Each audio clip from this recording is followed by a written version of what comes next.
The sun set over the sprawling city of Orlando, Florida, casting a golden hue over the modern glass buildings that dotted the skyline.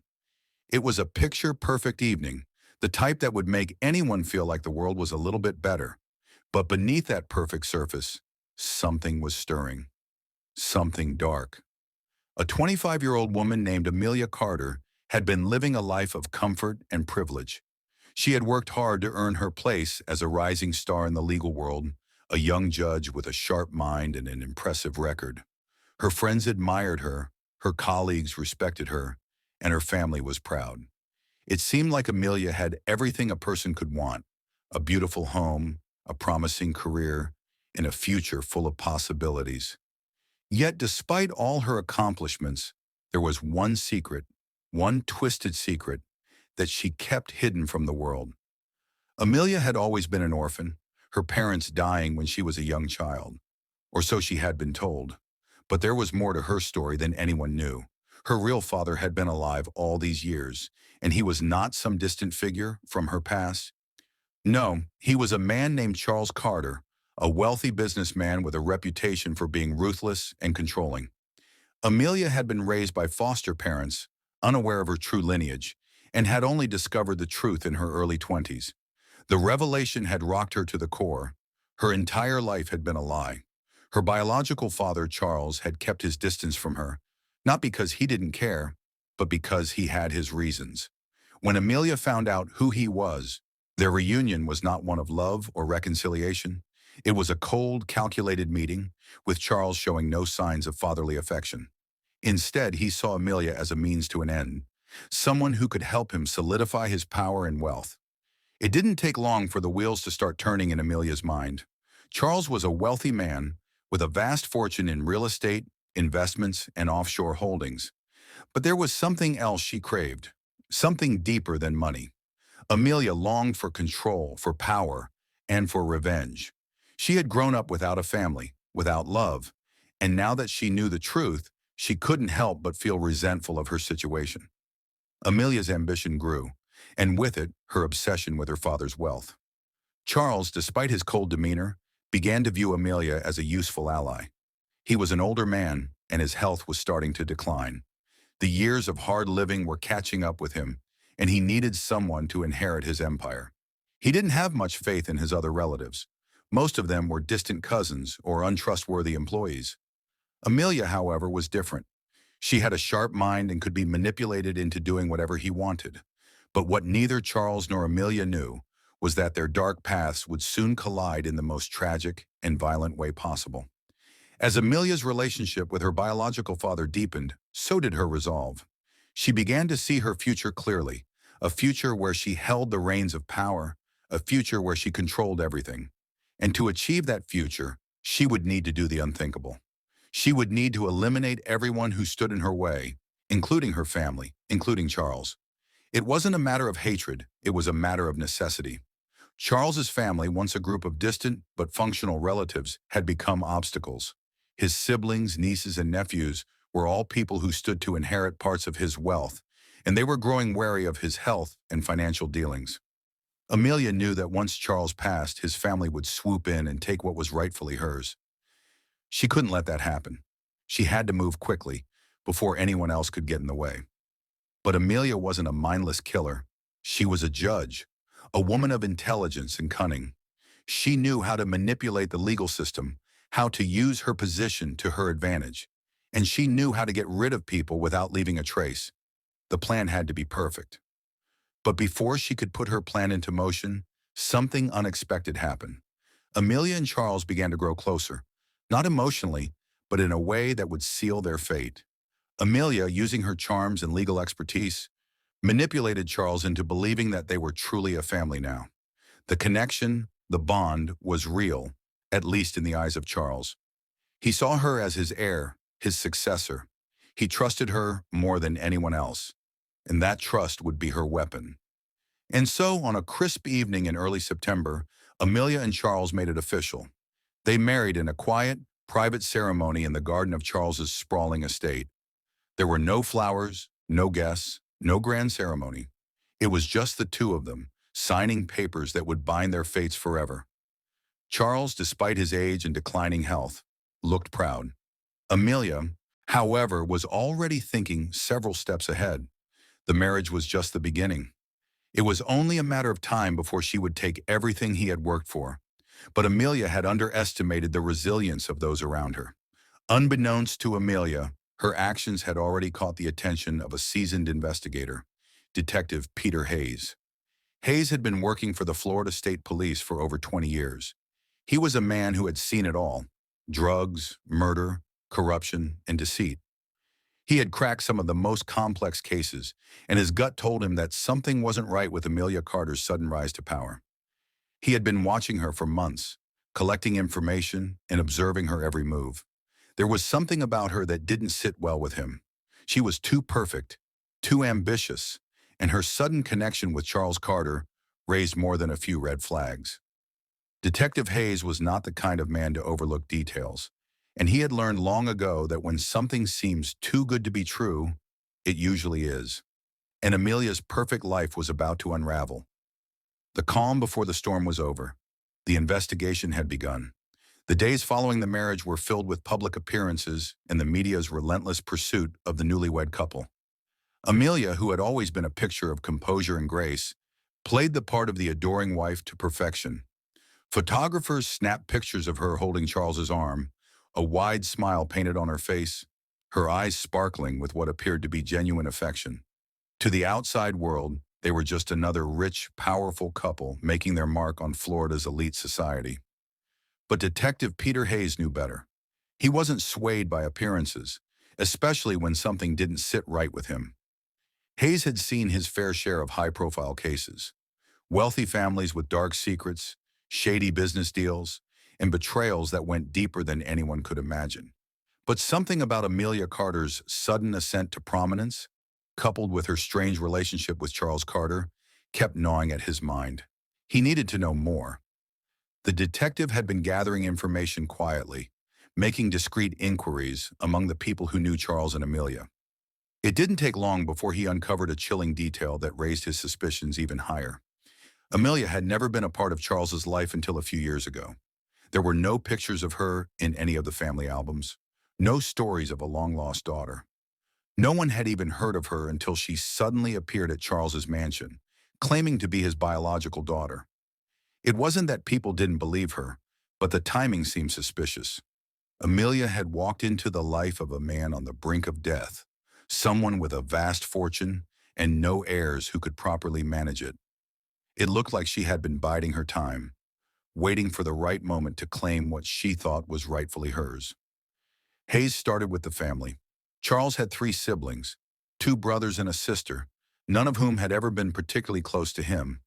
They had grown up together, but over the years, the siblings had gone their separate ways. The youngest brother, Robert, was living in Miami, far removed from the family business. The middle brother, Paul, had his own construction company in Orlando. The sister, Helen, had been estranged from Charles for nearly 2 decades, ever since a bitter fight over the family fortune. She had been living in Sarasota, and the 2 siblings had not spoken in years. That estrangement caught Hayes's attention. It was odd that a man like Charles, controlling, meticulous, and obsessed with his wealth, would let any family member slip away without ensuring their loyalty. There was something more to this than met the eye.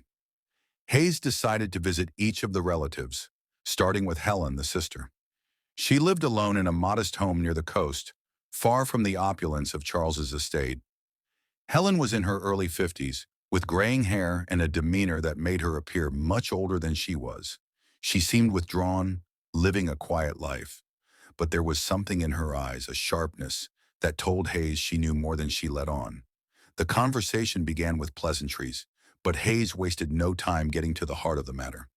"Ms. Carter," he began, after a few minutes of small talk, "I'm investigating the circumstances surrounding your brother's recent marriage, specifically the woman he married, Amelia Carter." Helen stiffened at the mention of Amelia's name.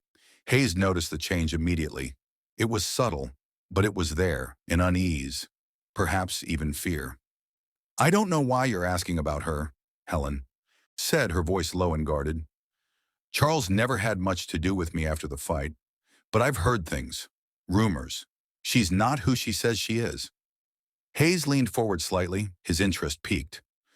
What kind of rumors? He asked, his voice calm but probing. Helen hesitated, then sighed, clearly torn. I don't know if I should be telling you this, but I've heard that she's not just his daughter. People say that she's been after his money for years. And now that she's married him, Helen trailed off, shaking her head.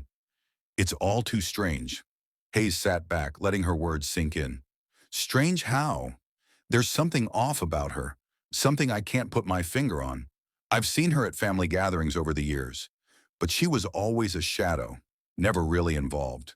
And then, suddenly, she's this perfect daughter, a lawyer of all things. It doesn't add up. Helen's words echoed in Hayes's mind as he left her house and made his way to the next relative, Paul, the middle brother. Paul's office was a modest affair in Orlando, tucked away in a nondescript building. He was a man in his late 40s, well-dressed, but with a tired air about him. He greeted Hayes with a handshake and a grim smile before offering him a seat across from his desk. Detective, Paul said, his voice hoarse. I know why you're here. I've been expecting you. You've heard about Amelia then, Hayes said, his eyes narrowing. Everyone's heard about her. She's all over the news. Charles marrying his daughter? Paul let out a bitter laugh. It's not just strange, it's disgusting. Hayes raised an eyebrow. You think she's after Charles's money? Paul's face hardened. I know she is. Hell, I know what kind of woman she is. I saw her a few times when I went to Charles's house. She was always lurking around, waiting for her chance. And now she's got it. The timing's too perfect. The old man's health is shot, and suddenly Amelia's right there, looking like the dutiful daughter. Hayes paused, thinking for a moment. You don't trust her. I don't trust anyone in that family. Paul muttered, his voice low. But Amelia, I've got no doubt she's going to make a play for everything Charles owns. She's calculating, cold, and I'm not the only one who thinks so. The pieces were starting to fall into place. Hayes now had two relatives who were clearly wary of Amelia, both suggesting that her sudden reappearance in Charles's life was more than a mere coincidence. There was something methodical in the way she had worked her way into the family. But what was her endgame? As the investigation deepened, Hayes knew one thing for sure. Amelia's marriage to Charles was not as innocent as it appeared. It wasn't just about love or reconciliation. She had a plan, and it was one that might lead to tragedy. That night, Hayes sat at his desk, reviewing his notes. His gut told him that Amelia had something far more sinister in mind. He couldn't put his finger on it yet, but he knew that everything, Charles's health, the family dynamics, and the timing of the marriage, pointed to one thing: murder. Detective Peter Hayes sat in his office late into the night, the faint hum of the fluorescent lights above him, the only sound in the otherwise quiet space. The files on his desk were thick, and the evidence he had collected so far was enough to make anyone pause. Yet despite all the pieces that were slowly coming together, Hayes still didn't have enough to move forward. His gut was telling him that something much darker was lurking beneath the surface of Amelia Carter's carefully constructed life. But what exactly? The next morning, Hayes made his way back to Charles Carter's estate. There was still much to uncover, and Amelia's life was now a puzzle he was determined to solve. As he passed through the gated entrance, he couldn't help but notice how pristine and immaculate the estate looked. Everything in the property screamed wealth. And yet, Hayes had seen enough to know that money couldn't always buy happiness. If anything, it seemed to breed the kind of corruption and secrecy that Hayes was so familiar with. Amelia's charm, intelligence, and beauty made her a difficult target, at least on the surface. She had managed to wrap Charles around her finger, and the marriage, which had seemed out of the blue to everyone, had only added to the sense of mystery surrounding her intentions. But it was the small things, the subtle inconsistencies, that troubled Hayes most. He needed to dig deeper. His first move was to speak with Charles's personal assistant, Janet Rhodes. Janet had been working for the Carter family for nearly 15 years, and Hayes hoped she might provide some insight into the dynamics between Amelia and Charles. Janet's office was just inside the main house, tucked away near the back of the property, and she greeted Hayes with a nervous smile when he arrived. Detective, thank you for coming, she said, her voice strained. She looked over her shoulder to make sure no one else was in earshot before continuing. I'm afraid I don't have much information that could be of use to you, but I'll tell you what I know. What's your relationship with Mr. Carter? Hayes asked, keeping his tone neutral. Charles was like family to me, Janet replied, looking down at her hands. I've worked for him for years, and I know everything about his business. I was there when his first wife passed away. I saw how he grieved. I was there for all the highs and lows. And then Amelia came into the picture. Tell me about her, Hayes pressed, watching her closely. Janet hesitated. At first, I thought maybe she was just a young woman looking to reconnect with her father. I mean, that's what she said. But after a while, I noticed how she seemed to manipulate Charles. She knew exactly what to say to make him believe she was the daughter he had always wanted. Did Charles seem suspicious of her at all? Hayes asked, watching her closely. Never.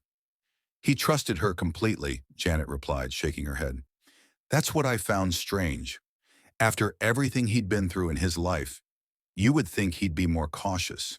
But with Amelia, it was like she could do no wrong in his eyes. The assistant paused, her voice dropping to a whisper. But there was something else, something that kept me up at night. Hayes leaned forward. What was it? I'm not saying this lightly, Detective, Janet said, her eyes darting around the room. But I overheard them arguing one night, Charles and Amelia. It was late, and I was still here in the office working. I could hear their voices from the hallway. Hayes pressed her for more details. What were they arguing about? I don't know exactly, but it was about money. Charles was upset, but Amelia was trying to calm him down, saying things like, You don't have to worry about the will anymore, Dad. I'll take care of everything. You're not getting any younger. Janet paused, her eyes wide. The way she said it, it sounded so cold, like she was already planning for what would happen after Charles was gone. The words sent a chill down Hayes' spine.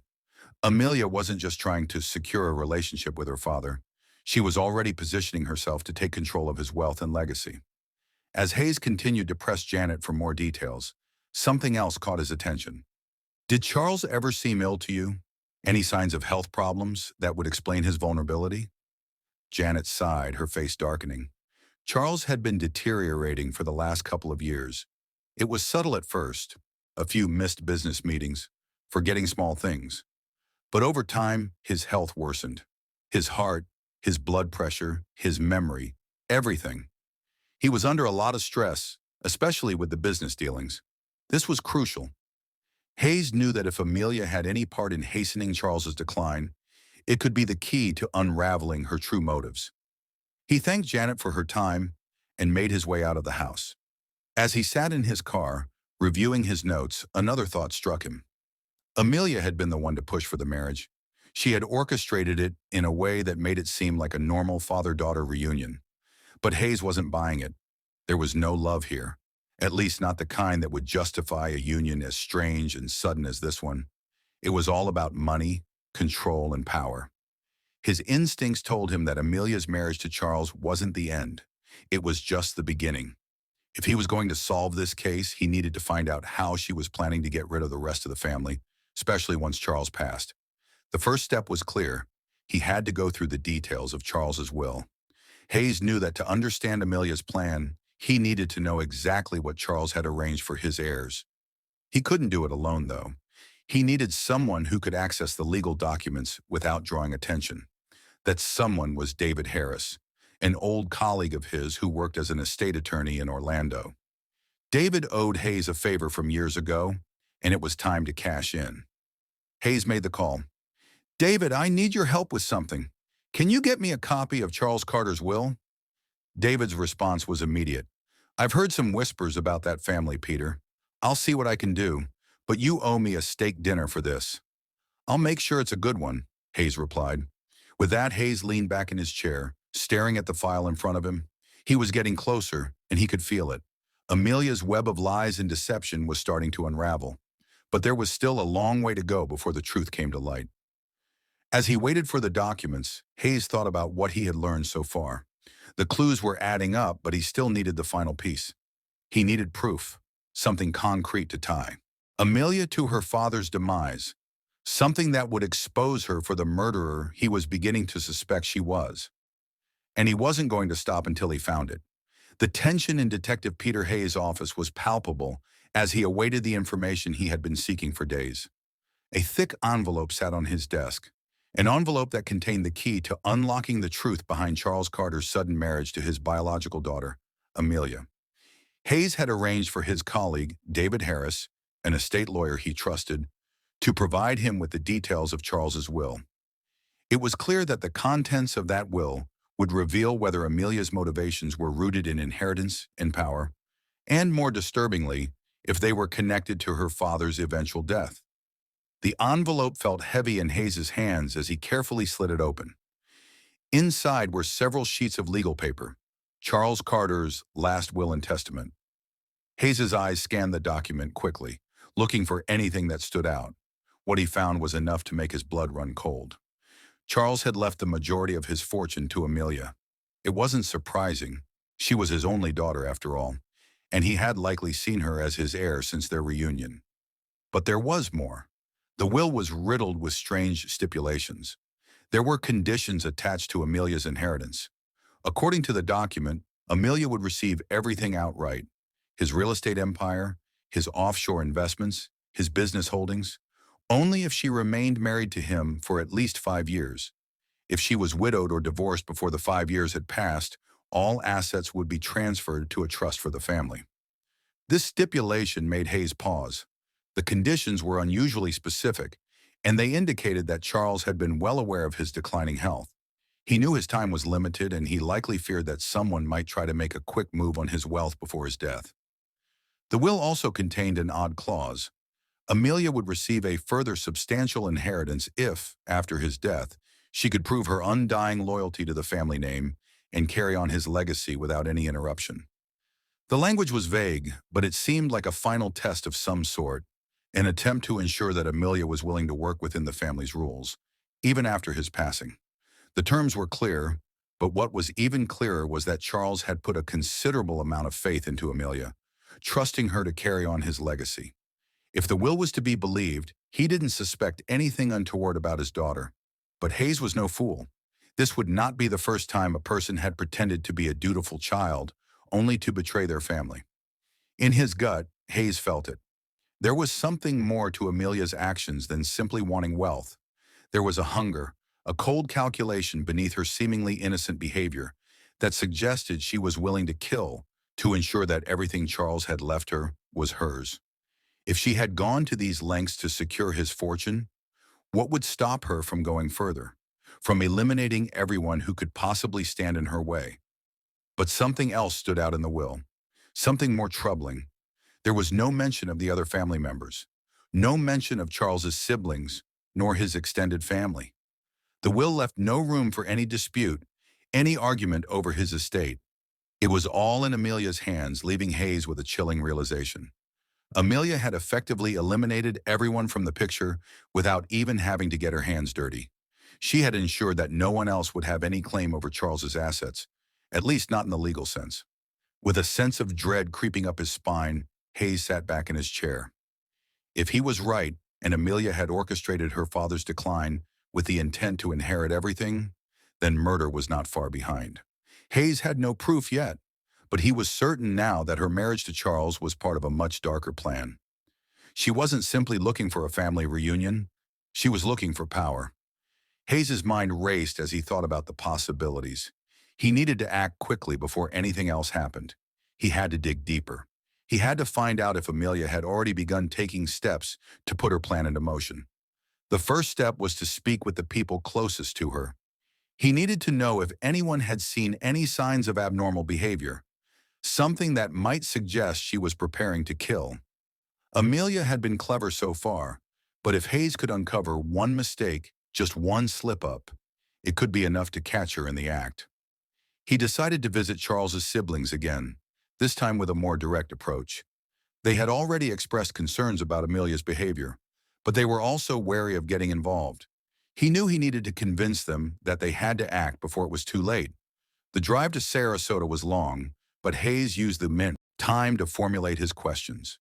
He knew that Helen, Charles's estranged sister, was the key. She was the most suspicious of Amelia, and if he could get her to come forward with more information, it might be the breakthrough he needed. Helen's house was quiet when he arrived, a stark contrast to the grand estate Charles had left behind. The home was small, tucked away in a quiet suburban neighborhood. As Hayes walked up to the front door, he couldn't help but notice the nervous look in Helen's eyes when she opened it. "Detective?" she greeted him, her voice softer than usual. "Come in." They sat in her small living room, the air thick with unease. Helen had already expressed her suspicions about Amelia before, but Hayes needed her to be more direct, to tell him everything she knew. "I've been thinking a lot about what you said," Helen started, her eyes darting toward the window. "About Amelia and Charles." "I need you to be absolutely clear with me, Helen," Hayes urged. "Anything you remember, any behavior that seemed out of place could help." Helen hesitated for a long moment before speaking again. "I've been avoiding it, but I think I know what Amelia's doing. I think she's trying to control everything. She's isolating Charles. She keeps him away from everyone else, from his brothers, from me. The more I think about it, the more I realize what she's after." "What exactly do you think she's after?" Hayes asked, his voice calm but insistent. "She's already planning to take over. She's already cutting ties with everyone who might stand in her way. I think she's been feeding Charles this idea of family, of loyalty. She convinced him she's the only one who can carry on his name, his legacy. But I don't think she loves him. I think she's using him." Helen's voice cracked slightly. "I'm afraid she's going to kill him. If she hasn't already started, she will soon." Hayes's heart skipped a beat. The pieces were falling into place. The will, the strange marriage, the fear in Helen's eyes. Everything was pointing to one inevitable conclusion. Amelia Carter was no longer just a suspect. She was a dangerous woman, and if Hayes didn't act fast, he wouldn't be the only one who would pay the price. The trap was set. Now it was time to close in on her. Detective Peter Hayes had long since learned that in cases like this, it was never just the evidence that made a case, it was the timing. He had gathered enough to know that Amelia Carter had something very dark planned. But what exactly? The will was clear. The motive was unmistakable. She wanted control of Charles Carter's fortune, and she had married him to ensure she would get it. But there were still too many variables, too many pieces that hadn't quite fallen into place. Hayes had to act fast before Amelia made her next move. Hayes had no illusions that Amelia's plans would stop at just marrying Charles. She had already shown that she was capable of deception, but now it was becoming clearer. She wasn't just looking for wealth. She was on the brink of securing a future of power, one where she would have all the wealth she could ever need, and no one could challenge her control over it. It wasn't until Hayes received a disturbing tip that the case began to escalate further. He had sent officers to monitor Charles Carter's mansion discreetly, hoping to catch Amelia in a compromising position. They had reported nothing out of the ordinary, until that morning, when one of the officers had witnessed an unusual visitor. Robert Carter, Charles's estranged younger brother, arriving at the estate, looking pale and agitated. He had been there for hours. This raised an immediate red flag for Hayes. Robert had been out of the picture for years, living in Miami and avoiding the family business. He wasn't exactly close to Charles or any of the other siblings, and yet now he was back, at the heart of the storm. Was Robert a witness to something he shouldn't have seen, or was he perhaps being drawn into Amelia's web? Hayes needed to know. He called Robert's office and arranged to meet him in a local cafe, far from the prying eyes of Charles's mansion. When Hayes arrived, Robert was already sitting at a corner table, nursing a cup of coffee. His appearance was disheveled, and there was a distant look in his eyes. He looked more like someone who had just been through a storm than a man who had been living quietly in Miami. "Detective Hayes," Robert said, standing up to greet him. His voice was shaky, but he managed a polite smile as he gestured for Hayes to sit. "Robert, thanks for meeting with me," Hayes said as he slid into the chair opposite him. "I hear you paid your brother a visit recently." Robert nodded, the color draining from his face. "I had to, Detective. I don't know how much longer Charles will be around. His health, it's deteriorating fast. I thought I could maybe make things right, but I didn't expect this." "Expect what?" Hayes pressed. What's going on with Charles? Robert hesitated, looking over his shoulder nervously. I'm not sure I should be telling you this, but I think my brother is in danger. You need to look at Amelia. I've been watching her. I know what she's up to. Hayes leaned forward, his heart beating faster. What do you mean? What is she doing? She's poisoning him, Robert whispered, his voice barely audible. I don't know how, but I'm sure of it. I saw it myself. She's been slipping something into his food, into his drinks. It started small a few months ago. At first I thought it was just my imagination, but then I noticed how weak he'd gotten, how sluggish he looked. He's not just aging, Detective. He's being poisoned. The words hit Hayes like a freight train. Poisoning. The very thing he had feared, but never expected to hear from someone who should have been far removed from the family drama. I don't have any proof, but I know something's wrong, Robert continued, his eyes wide with panic. I tried to confront her, but she shut me down. She's been so cold toward me, and I can't even talk to Charles without her being there, watching over him. She's isolating him, cutting off all communication with everyone. I'm afraid if I push too hard, she'll turn on me too. Hayes took a deep breath, absorbing the gravity of Robert's words. Poisoning was a slow, insidious way to kill someone, hard to detect, easy to control. If Amelia was indeed poisoning Charles, then she had been planning this for a long time. The will, the marriage, the isolation, everything was coming together in a terrifying way. Do you have any idea what she's using to poison him? Hayes asked, his voice urgent. Robert shook his head. I don't know what it is, but I've seen her sneaking things into his drinks when she thought no one was watching. She's so careful about it. I don't think anyone would notice unless they were looking closely. Was there anyone else in the house who might know what's going on? Hayes pressed. Robert hesitated. Janet, the housekeeper, she's been there for years, and she knows Charles better than anyone. I'm sure she's seen something, but she's terrified of Amelia. She won't speak up. Janet's key, then, Hayes muttered to himself. I'll talk to her. Robert nodded, looking relieved to finally have someone else who could investigate. Please, Detective, you have to do something. I don't want to lose my brother to her. With that, Hayes stood up, leaving a few bills on the table to cover the coffee. His mind raced with the new information. Poison. The perfect weapon for someone who wanted to eliminate someone slowly, making it look like a natural death. And yet Amelia had failed to account for one thing. Someone had seen her. Robert had been a witness to the early stages of the poisoning, and now Hayes had a window of opportunity to stop it before it was too late. By the time Hayes arrived at Charles's mansion later that afternoon, he was already running on adrenaline. He had a lead, but the clock was ticking. He knew he couldn't just confront Amelia directly. She was far too clever for that. He needed to gather more evidence to build a case that would hold up in court, but he had to act swiftly. Hayes made his way inside, where he was greeted by Janet, the longtime housekeeper. She had a look of weariness in her eyes, but when she saw Hayes, there was something more. Fear. She knew what was happening, but she was scared to speak out. Janet, Hayes began softly, I need your help. She stiffened but nodded, leading him to a quiet room at the back of the house. I'm not sure what I can tell you, she whispered, looking around nervously. But I've been worried about Charles for months. He's been getting weaker, and I've seen things I shouldn't have. What kind of things? Hayes asked, leaning in. I've seen Amelia sneaking into the kitchen at night, Janet said, lowering her voice even further. I've seen her mixing something into his food and drinks. She always acts so innocent. But I know what I saw. It's poison. I don't know how she's doing it, but I can't watch him die. Thank you, Hayes said, his voice soft but firm. We need to get proof. We need to stop her before it's too late. As Janet led Hayes toward the kitchen, where she suspected Amelia had been mixing the poison, Hayes couldn't shake the thought that time was running out. He was close, so close, but Amelia's grip on Charles was growing tighter by the minute. If they didn't act now, the only thing left would be a death certificate, and Amelia would inherit everything.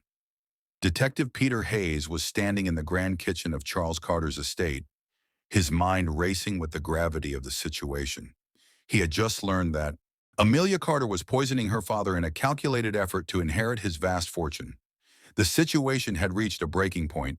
Charles's life was hanging by a thread, and Amelia had been so careful, so meticulous about covering her tracks. Now Hayes had to move fast to uncover the evidence and stop her before it was too late. Janet, the longtime housekeeper, had led him into the kitchen, her hands trembling as she pointed to a set of cabinets at the far end of the room. The shelves were neatly arranged, but Hayes noticed something out of place. A small vial, hidden behind a jar of expensive spices, was partially visible. It was tucked away in a corner, just enough for someone to conceal it but not entirely out of sight. "That's it," Janet whispered. "I've seen her take it from there. She keeps it hidden, but I know that's the bottle. I saw her use it last week when she made Charles's tea." He wasn't feeling well after that. Hayes's heart skipped a beat. The bottle could be the key to everything. He quickly approached the shelf and retrieved the vial, his fingers lightly brushing the cool glass. The label was faded, but Hayes could still make out the words. Sodium nitrite. His breath caught in his throat. Sodium nitrite was a powerful toxin, often used as a preservative in small amounts in food, but in higher concentrations, it could cause poisoning. It was a slow-acting poison, one that could take days to show its effects. Exactly the kind of substance someone like Amelia would use to ensure a quiet, undetected murder. "Do you think she's been using this all along?" Hayes asked, turning to Janet. Janet's face was pale, her eyes wide with worry. "I'm sure of it. I don't know why she's doing it, but I can't just stand by and watch anymore. I've seen the change in Charles. He's not himself, and he's been getting weaker for weeks. It's all because of this." Hayes nodded, his mind already working through the next steps. He needed to get this vial tested immediately, but more importantly, he needed to figure out how to confront Amelia without tipping her off. If she realized someone was onto her, she might make a desperate move, and it could be too late for Charles. "I'm going to need you to stay quiet about this," Hayes said, his voice firm. "If Amelia finds out that we know, it could make things worse. We need to keep this between us for now." Janet nodded, her face a mix of relief and fear. "I understand. Just please, do something, before it's too late." The next few hours felt like a blur to Hayes. He had called in the vial for analysis and arranged for a forensic toxicologist to meet him at his office. While waiting for the results, he sat in his car outside the mansion, watching Charles's estate from a distance. He needed to gather more evidence, and the only way to do that was to observe Amelia in action. He knew Amelia would be returning to the mansion soon. She had been out all afternoon, probably preparing for her next move, and Hayes had to be ready. He had a plan. He would wait until she arrived, and then he would make his move. As the sun began to set, Hayes saw the familiar silhouette of Amelia's car pull up to the front gate. She stepped out of the vehicle, her heels clicking on the pavement, her posture perfect, as if she were the queen of the estate. Hayes had seen her around town before, always impeccably dressed, with an air of confidence that bordered on arrogance. But beneath that polished exterior was a woman capable of murder to get what she wanted. Hayes had no doubt that she would stop at nothing to inherit Charles's wealth. He waited for her to enter the house before making his move. As he stepped out of his car and approached the mansion, his phone buzzed. The toxicologist had sent him the results. Hayes quickly checked the message, and his heart sank as he read the words. Sodium nitrite detected. High concentrations. Immediate danger. It was all the confirmation he needed. Amelia was poisoning her father with deadly precision. Hayes walked briskly up the front steps. His mind made up. He wasn't going to give her another chance to escape. He had to confront her now. The front door opened just as Hayes reached the threshold, and Amelia stepped out, holding a glass of wine in her hand. She smiled when she saw him, but it was the kind of smile someone gave when they were trying to appear innocent, when they were hiding something much darker beneath the surface. "Detective Hayes," she said, her voice smooth and controlled. "What brings you to my home this evening? I need to talk to you, Amelia," Hayes said, his tone cold and direct. "We both know why I'm here." Her smile faltered for just a moment, but she quickly recovered. "I don't know what you mean, Detective. I'm not sure why you're here, but I can assure you everything in this house is above board." Hayes stepped forward, not giving her the chance to retreat. "I know what you've been doing to your father, Amelia. I know you've been poisoning him." For a moment, Amelia's face went blank, her eyes narrowing. But then, as if the truth no longer mattered, her expression changed again. It was a fleeting moment of panic, but it was enough for Hayes to see the cracks in her carefully constructed facade. You think I'm poisoning Charles? Amelia's voice was icy now, dripping with venom. You think I'm some kind of monster? I know you've been slipping sodium nitrite into his food and drinks, Hayes said, holding up the vial he had found earlier. I have the evidence. It's over, Amelia. Your father's life is in danger, and you're the one putting him at risk. Her eyes flicked to the vial in his hand, and for the first time, Hayes saw genuine fear in her eyes. But it didn't last long. In an instant, her mask of calm reappeared, and she took a step back, raising her chin as though she were reclaiming control. You have no idea what you're talking about, she said, her voice suddenly calm again, almost too calm. This is just a misunderstanding. You don't know what's really going on here. I know exactly what's going on, Amelia, Hayes said, his voice steady. I know about the will, I know about your plans, and I know you'll do whatever it takes to get what you want. Amelia didn't respond immediately. She took a long, measured sip of her wine, and then with an almost theatrical sigh, she lowered the glass and met Hayes's gaze. You're not the first person to come after me, detective, and you won't be the last. The words hit him like a punch to the gut. It was almost as if she were daring him to stop her, to confront her directly. She had no fear, no remorse, and for the first time Hayes realized how dangerous she truly was. Amelia wasn't just a woman trying to inherit wealth. She was a cold, calculating murderer who would do anything to maintain control. But Hayes wasn't going to let her win. Inside the mansion, Charles Carter was upstairs, oblivious to the confrontation taking place in the front hall.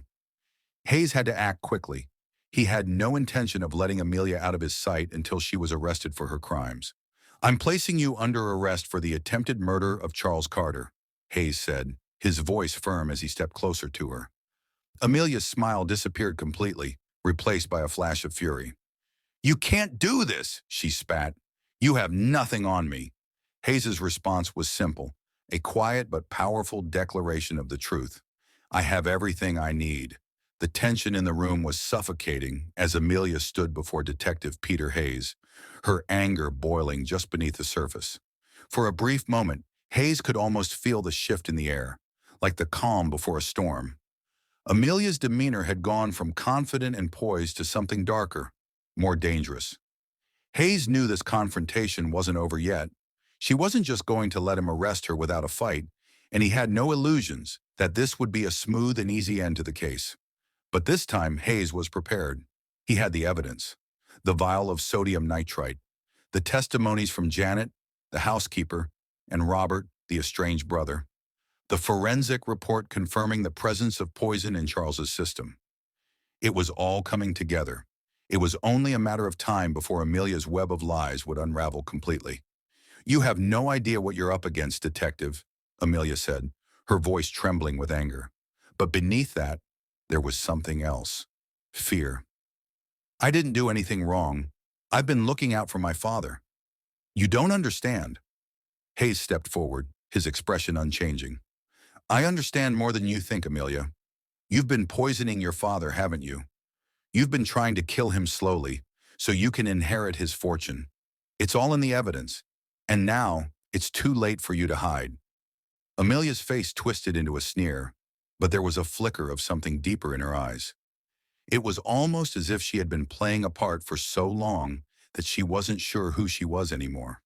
A wave of realization swept over her. There was no way out. She was cornered. I didn't want to do it, she said suddenly, her voice faltering for the first time. Hayes could see her mask of cold indifference cracking. I didn't want to kill him, but he didn't leave me any choice. He kept pushing me away, forcing me to marry him. I was the only one he trusted. I thought if I just followed the plan, it would all be mine. I had to do it for us. Hayes didn't flinch. He stood his ground, his eyes never leaving hers. For us? Your us was a twisted version of family, Amelia. You manipulated and poisoned your own father. You destroyed him, ruined the last years of his life, all for a fortune you could have earned through your own means. Amelia's eyes darted to the vial in his hand, and she took a step back, as if the sight of it was enough to remind her of the irreversible steps she had taken. She had been careful, meticulous, and yet her facade had finally crumbled. The darkness that had been brewing inside her was now exposed, but Hayes knew the truth was far more insidious than even the poison in that vial. This wasn't just about money. This was about control, power, and a desperate need to erase anyone who could stand in her way. I loved him, Amelia said, her voice low, almost pleading now. I loved him in my own way. I never had a father before. He came back into my life, and I thought everything could be perfect. But he was weak, and I needed him to trust me, to love me, to give me everything I deserved. Everything you deserved, Hayes repeated, his voice thick with disbelief. Amelia, what you did wasn't love. It was manipulation. You destroyed your family, your father's life, because you couldn't stand the idea of not having everything he had. Her face twisted into an expression of fury. You don't understand. He kept rejecting me, pushing me away. When he told me about the will, I realized what I needed to do. He didn't want to give me anything. He wasn't planning on leaving me a single cent. But I had worked so hard. I had made him believe in me, and I thought if I could just get him to love me, if I could marry him and be there for him, I'd be the one who carried on his name. Hayes was silent for a moment, watching her closely, as if waiting for the next words to spill from her lips. He could feel the full weight of her twisted logic, the desperate need to be acknowledged, to be powerful, to be validated by the one person who should have protected her. But instead of seeking help, she had sought domination. You knew what you were doing, Amelia. You knew exactly what you were doing when you mixed that poison into his drinks, Hayes said, his voice unyielding. You thought no one would figure it out, didn't you? That no one would see you for what you really are. Amelia's breath hitched. For a brief moment, Hayes thought she might break down entirely, but instead she straightened up, as if trying to reclaim some of the composure she had lost. I never meant for it to go this far. I just wanted him to trust me. I thought I could control it. But then the will came out, and he gave everything to me. Everything, except for the parts that I needed to prove my loyalty. I knew then that I had to make sure no one else could stand in my way. That's when I started to plan. She paused, her eyes hardening as her lips curled into a bitter smile. It didn't matter how long it took, as long as I got what was mine. Hayes felt a sickening realization wash over him. Amelia hadn't just poisoned Charles out of greed. She had seen this as some kind of twisted validation of her own worth, a way to prove that she was the rightful heir, not just by blood, but by control, and she would do anything to make sure it happened. You poisoned him because you wanted to prove you were worthy of his love and his fortune, Hayes said, his voice barely above a whisper. But in the end, you've lost everything. Your father is dying, and you'll be the one who will pay the price for it. The law won't care about your excuses. Amelia's face darkened with defiance. You don't get it, detective. I never needed anyone's permission to take what was mine. The law can't stop me. Not anymore. Everything I did for us. He was my father, and I loved him, but he left me with no choice. Her words hung in the air, heavy and tragic. It wasn't love she had for him. It was a need, a desire, a hunger for something that could never be satisfied, no matter how much she took. Just then, the sound of footsteps behind them interrupted the tense exchange. Hayes turned, and to his surprise, Charles Carter, pale and weak, stepped into the room. He had been aware of the conversation, it seemed, and though his body appeared frail, his mind was clear. He was still alive, and he had heard everything. Amelia, Charles's voice was weak but unmistakably firm. You've gone too far. Amelia froze, her face pale as she turned toward her father, who was leaning against the doorframe for support. His eyes were filled with a mixture of sadness and betrayal. I trusted you, he said, his voice breaking. You were my daughter, and I thought we could have a second chance. But all along you were planning this. You poisoned me. You tried to kill me. Amelia's face contorted in rage. It was for you, for us. You didn't understand. No, Charles interrupted, his voice gaining strength. You didn't understand. You betrayed me. You betrayed the very thing I wanted to protect. My family. Hayes watched the scene unfold, his heart heavy with the truth. Amelia had failed, and now her actions had led to the moment of reckoning. There was no escaping the consequences. She had been exposed. The web she had spun so carefully had unraveled before her eyes. As he stepped forward to make the arrest, Hayes looked at Charles. The older man was shaking, but there was a quiet sense of resolution in his eyes. The betrayal had been heavy, but the truth had finally come to light. Amelia was done. "Amelia Carter," Hayes said, his voice steady, "you're under arrest for the attempted murder of Charles Carter. You have the right to remain silent." The words felt like the finality of everything Amelia had worked toward, the end of her empire of lies, the end of her hunger for power, and the beginning of her reckoning.